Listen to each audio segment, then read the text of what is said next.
Praise the Lord. Good morning. ప్రభువైన యేసుక్రీస్తు శుభనామంలో మీ అందరికీ వందనములు.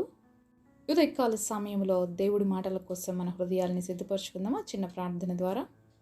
పరిశుద్ధుడైన మా తండ్రి, నీ ఘనమైన శ్రేష్టమైన నామాన్ని బట్టి మీకు వందనాలు చెల్లిస్తున్నాను ప్రభువా. ఉదయకాల సమయంలో నీ సన్నిధిలో ఉండడానికి మాకు ఇచ్చిన కృప కొరకై వందనాలు తండ్రి. మా ఆత్మీయ జీవితం నాకు అవసరమైనటువంటి విలువైన మాటల చేత మా అందరితో మాట్లాడి మా అందరిని ధైర్యపరచమని బలపరచమని యేసు నామములో ప్రార్థిస్తున్నాము తండ్రి. ఆమేన్.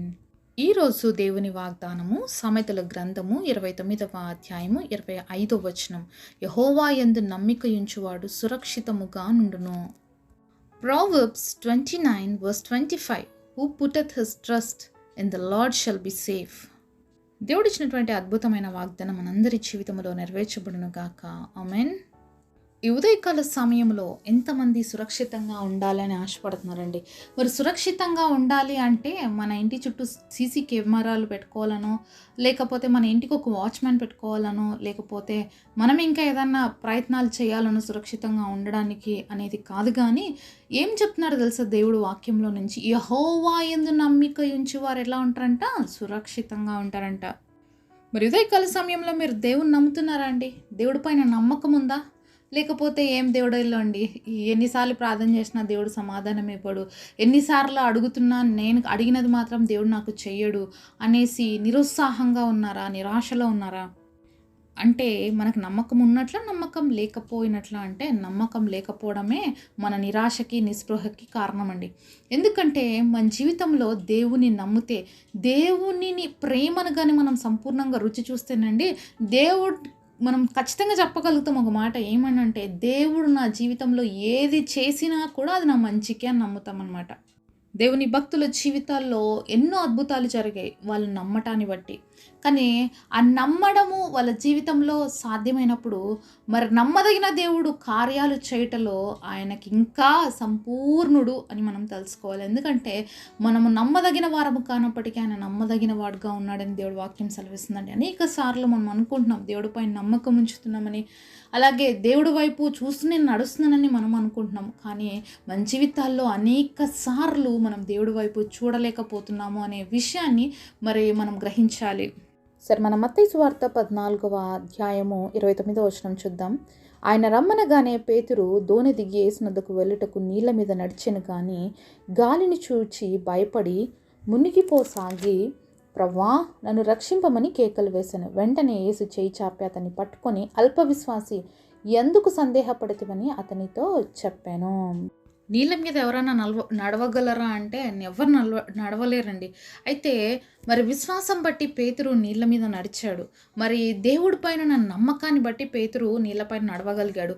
అయితే ఇక్కడ మరి దేవుడుతో అలాగే పేతురుకి జరుగుతున్న సంభాషణ చూస్తున్నాం. దేవుడు మరి తెల్లవారుజామున 4 గంటలకి ప్రార్థన అయిపోయిన తర్వాత నీళ్ళ మీద నడుచుకుంటూ వస్తే ఈ ధోనిలో ఉన్నటువంటి శిష్యులందరూ కూడా భూతమని భయపడితే, అప్పుడు పేతురు దేవుడిని అంట, నువ్వు దేవుడు అయితే నన్ను నీళ్ళ మీద నడిపించు, నువ్వు యేసు అయితే నన్ను నడిపించు అంటే, నువ్వు రా పేతురు, భయపడకుండా రా అని చెప్పినప్పుడు నడుస్తూ వచ్చాడు పేతురు.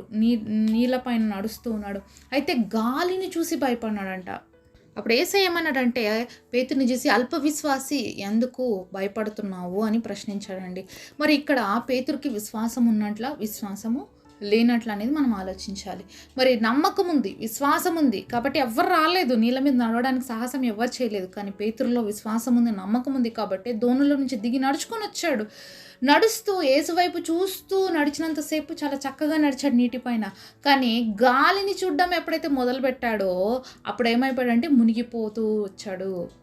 ఈరోజు మనందరం కూడా దేవుని పైన నమ్మకం మనందరికీ ఉంది కాబట్టే ప్రతిరోజు ప్రార్థన చేస్తున్నాము, బైబిల్ చదువుతున్నాము, దేవుడి మాటలు వింటున్నాం, బలపరచబడుతున్నాం.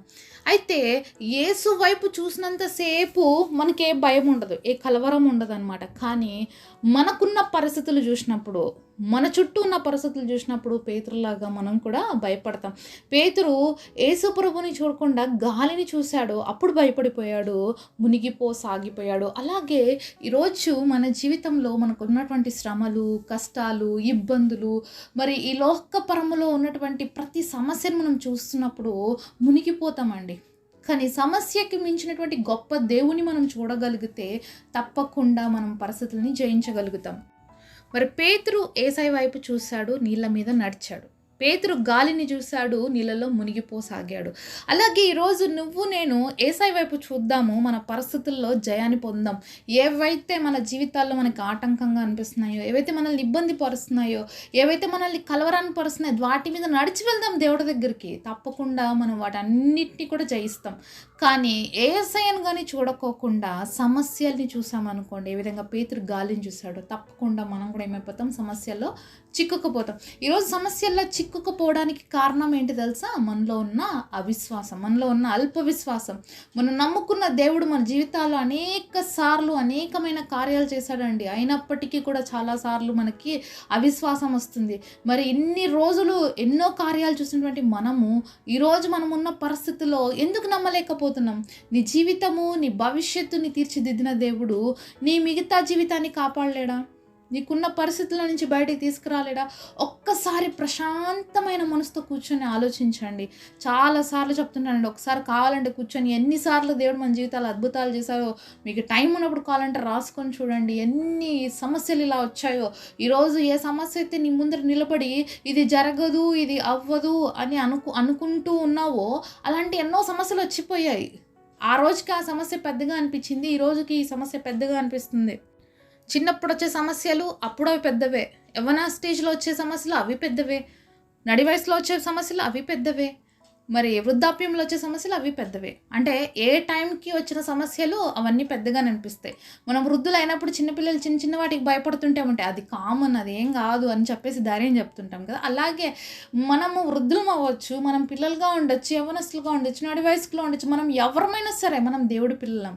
మన దేవుడు శక్తివంతుడు. మన చిన్న బిడ్డలకి మనం ఏ విధంగా చెప్తాం, భయపడదు, అది జరుగుతుంది, మామూలు ఇలా అవుతుంటుంది అని ఎలాగ చెప్తారో, మరి పేరెంటింగ్ చేసినటువంటి తల్లులు, కొత్తగా పేరెంటింగ్ నేర్చుకుంటున్న తల్లులకి మరి ఏమైనా గైడెన్స్ ఇవ్వాలంటే చెప్తూ ఉంటారు కదా, వాళ్ళు మామూలే, బిడ్డ ఇలా ఏడ్చడం కామనే, కొన్నిసార్లు ఏడుస్తారు, మళ్ళీ కామ్ అయిపోతారు, ఇలా ధైర్యం చెప్తుంటారు. ఎందుకంటే వాళ్ళకి అనుభవంలోంచి వచ్చిన పాఠాలు అనమాట. సో అలాగే ఈరోజు ప్రతి సమస్య యేసయ్య భూమి మీద ఉన్నప్పుడు భరించాడు, అన్నీ కూడా సహించాడు. మనం ఈరోజు శరీరంలో ఉండి ఏ సమస్యలు అయితే పొందుకుంటున్నామో అవన్నీ కూడా యేసయ్య లోకంలో ఉన్నప్పుడు పొందుకున్నాడండి. ఆయనకి ఆకలి వేసింది, దాహం వేసింది, నిద్ర వచ్చింది. అలాగే ఆయన ఎంత అవమానించబడ్డాడు, అపహసించబడ్డాడు, నిందించబడ్డాడు, అనేక సార్లు మరి ఎన్నో రీతులుగా దూషించబడ్డాడు. అయినప్పటికీ కూడా మరి దేవుడు యొక్క పరిశుద్ధతను ఆయన కోల్పోలేదు. అంతేకాకుండా తను వచ్చిన పనిని ఏమాత్రము కూడా మరి నిర్లక్ష్య పెట్టలేదు. ఎందుకైతే తండ్రి లోకంలోకి ఆయన పంపించాడో ఆ పని ముగించుకునే వెళ్ళాడు. అలాగే ఈరోజు నీకు నాకు కూడా ఒక పని దేవుడు అప్పగించి ఉన్నాడు. ఈరోజు మనం భూమి మీద బతికున్నామంటే ఏదో ఆషామాషిగా ఉన్నాం అనుకోదండి, ఏదో ఇది అన్ప్లాన్డ్ కాదండి, ఇది ప్లాన్డ్ అనమాట. దేవుడు ఒక ఉద్దేశంలో ఉన్నాం కాబట్టి ఇంకా భూమి మీద మనం సజీవ లెక్కలో ఉన్నాం. మరి యేసయ్య వచ్చి తండ్రి చిత్తాన్ని నెరవేర్చి వెళ్ళాడు. ఈరోజు మనం ఏం చేస్తున్నాం? మనకేం పని అయితే అప్పగించబడిందో ఆ పనులు మనం చేస్తున్నామా దేవుడి కోసం? ఎప్పుడు చూసినా ఈ సమస్యలు చూసి కృంగిపోతూ కూర్చుంటున్నామా? మరి ఇవన్నీ కూడా అశాశ్వతమైన ఈ లోకంలో కామన్గా ప్రతి మానవుడికి వచ్చే సమస్యలేనండి. మనం ఎప్పుడు వీటిని చూసుకుంటూ ఉన్నామనుకోండి, మన పౌరసత్వం పరలోకం ఉంది, దానికోసం ప్రయాసపడాల్సినటువంటి మనము ఐహిక విచారాల చేత లోకంలో ఉన్న సమస్యలనే చూసుకుంటూ ఉన్నాము అంటే మరి లోకంలో మన జీవితం ఎండ్ అయిపోతుంది. కానీ మన జీవితం నిజానికి స్టార్ట్ అయ్యేది ఎప్పుడు అంటే మనం మరణించిన తర్వాత.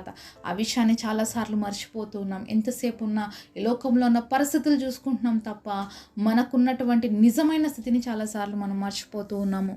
కాబట్టి మన గురి ఏంటంటే పరలోక రాజ్యం. ఈ లోకంలో వచ్చే శ్రమలన్నీ సాధారణమైనవి, అందరికీ వస్తున్నాయి, అవి పోతున్నాయి. అయితే ఈ శ్రమలలో మనం తట్టుకొని నిలబడగలిగితే, జయించగలిగితే మనము నిజముగా మరి లోకాన్ని జయించిన వారు అవుతాం. అందుకే యేసుప్రభు ఆల్రెడీ చెప్పున్నాడు, నేను లోకాన్ని జయించినాను కనుక మీరు కూడా జయించండి. లోకంలో శ్రమను చూసి మీరు భయపడొద్దండి, శ్రమలన్నీ ఆల్రెడీ నేను బేర్ చేసే వచ్చాను కాబట్టి మీరు ధైర్యంగా ఎదుర్కోండి అని దేవుడే చెప్పాడండి. కాబట్టి మనం ధైర్యంగా ఎదుర్కొందాం. అయితే మనకు ఒక నమ్మకం ఉంది, మనకు హోప్ ఉంది, మనకు నిరీక్షణకు ఆధారమైనటువంటి దేవుడు ఉన్నాడు. ఆయన పైన నమ్మకం ఉంచుదాం. మనకి ఎలాంటి సమస్యలు వచ్చినా వాటి నుంచి మనల్ని సురక్షితంగా బయటకు తీసుకురాగలిగిన శక్తివంతుడైన దేవుడు, కోడి తన పిల్లల్ని తన రెక్కల క్రింద ఏ విధంగా దాచి భద్రపరుస్తుందో ఈరోజు దేవుడు ప్రతి విషయంలో తన రెక్కల క్రింద మనల్ని దాచి భద్రపరిచి మనకు అన్ని పరిస్థితుల్లో కూడా ఆయన తోడుండి విజయాన్ని ఇవ్వబోతున్నాడు. అలాగే మనము కూడా దేవుడి వైపు చూసి నడుచుకున్నట్లయితే ఆ యొక్క సముద్రం మీద పేతురు ఏ విధంగా నడిచాడో నీటి మీద మనం కూడా నడవగలుగుతాం పరిస్థితుల పైన. కాబట్టి దేవుని చూద్దాము, అద్భుతాలని రిసీవ్ చేసుకుందాం. అట్టి కృప దేవుడు మనందరికి దయచేయునుగాక. పరిశుద్ధుడైన తండ్రి, మీరు మాతో మాట్లాడిన ప్రతి మాట కొరకు వందనాలయ్యా. ఈరోజు ఇచ్చిన ఈ అద్భుతమైన వాగ్దానం అందరి జీవితంలో నెరవేర్చండి. యెహోవా యందు నమ్మిక ఉంచి సురక్షితంగా ఉండడానికి మా అందరికీ కృపనివ్వండి. ప్రభువా, పేతురు నీ వైపు చూసినంతసేపు తండ్రి నీళ్ళ మీద నలవగలిగాడు. అలాగే మేము నీ వైపు చూస్తూ పరిస్థితుల్ని జయించి ముందుకు సాగటానికి మా అందరికీ కృపనివ్వమని యేసు నామములో ప్రార్థిస్తున్నాము తండ్రి. ఆమేన్.